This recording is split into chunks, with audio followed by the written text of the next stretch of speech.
بسم اللہ الرحمن الرحیم۔ عزیز طلبہ، آج ہم درخواست نویسی کے حوالے سے چند ایک باتیں ہیں جن کو سمجھیں گے، دیکھیں گے کہ امتحانی نقطہ نگاہ سے وہ کون سی ہدایات ہیں جن پر عمل کر کے ہم درخواست نویسی کے سوال میں زیادہ سے زیادہ نمبر حاصل کر سکتے ہیں۔ تو آئیے شروع کرتے ہیں۔ تو سب سے پہلے یہ درخواست کے جو لغوی معنی ہیں وہ ہے عرض، التماس، تمنا، گزارش۔ اصطلاح میں کسی انفرادی یا اجتماعی ضرورت، شکایت یا مسئلے کو کسی افسر یا حاکم مجاز تک پہنچانے کے لیے جو تحریر لکھی جاتی ہے اسے درخواست کہتے ہیں۔ تو یہ تو ہوا درخواست کا معنی کہ لغوی معنی کیا ہے۔ اس کے ساتھ اب نیکسٹ امتحانی نقطہ نگاہ سے وہ کون سی ہدایات ہیں جن پر عمل کر کے ہم زیادہ سے زیادہ نمبر حاصل کر سکتے ہیں، تو وہ آئیے دیکھ لیتے ہیں۔ انشائی پرچے میں درخواست یا رسید کا سوال شامل ہوتا ہے۔ اس سوال کے 10 نمبر ہوتے ہیں۔ یہ بات ذہن نشین رہے کہ رسید اور درخواست میں سے کوئی ایک چیز پرچے میں شامل ہوگی، رسید ہوگی یا درخواست۔ تو زیادہ تر جو ہے پیپر اس میں یہ درخواست ہی دی جاتی ہے۔ یہ دو چیزیں ہوتی ہیں، یہ پیپر سیٹر کی مرضی ہے کہ وہ پیپر میں رسید دے دے یا درخواست دے دے۔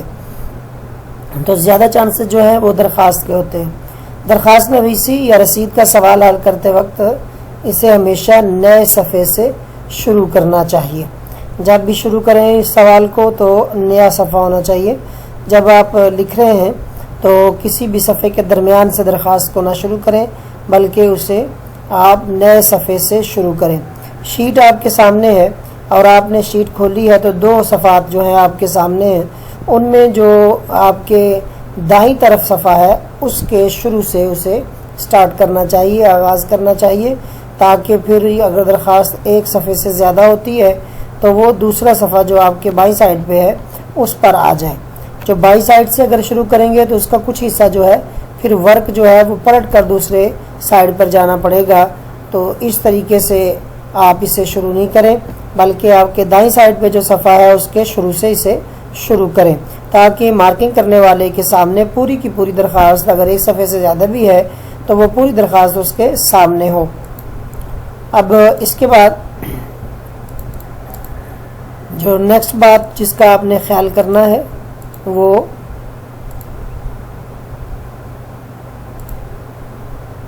پہلی سطر میں درخواست لکھتے ہوئے جو پہلی سطر ہوگی، بخدمت جناب پرنسپل گورنمنٹ کالج الف ب ج۔ اب اس میں پہلی سطر میں جو چیزیں لکھی جاتی ہیں وہ بخدمت جناب پرنسپل اور آگے پھر یہ سکتے کی علامت ہے گورنمنٹ کالج۔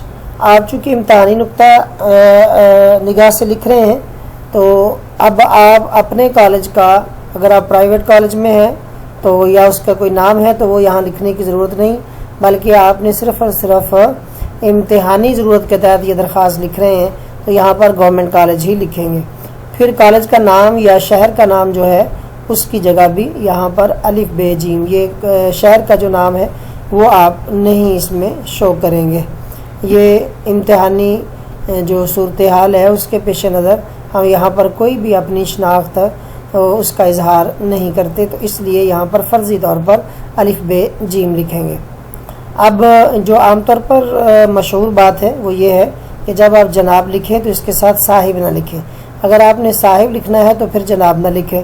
اگر آپ صاحب لکھیں گے تو اس طرح لکھیں گے کہ بخدمت پرنسپل صاحب، پھر جناب نہیں لکھیں گے۔ تو اس کا آپ خیال کریں۔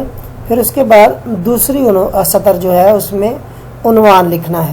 عنوان کو بھی آپ درمیان میں بھی لکھ سکتے ہیں، لیکن زیادہ بہتر یہی ہے کہ یہاں شروع سے اگر آپ عنوان کو جو یہاں پر عنوان کا لفظ لکھے اور آگے اس کا عنوان لکھے، یعنی پورے کا پورا جو عنوان ہے وہ بالکل درمیان میں آ جائے تو اس طرح بھی صحیح ہے۔ لیکن اگر آپ یہیں پر ہی حاشیے کے پاس ہی عنوان کا لفظ لکھنے کے بعد آگے وہ عنوان کے الفاظ لکھ دیں تو یہ بلکہ زیادہ بہتر ہے۔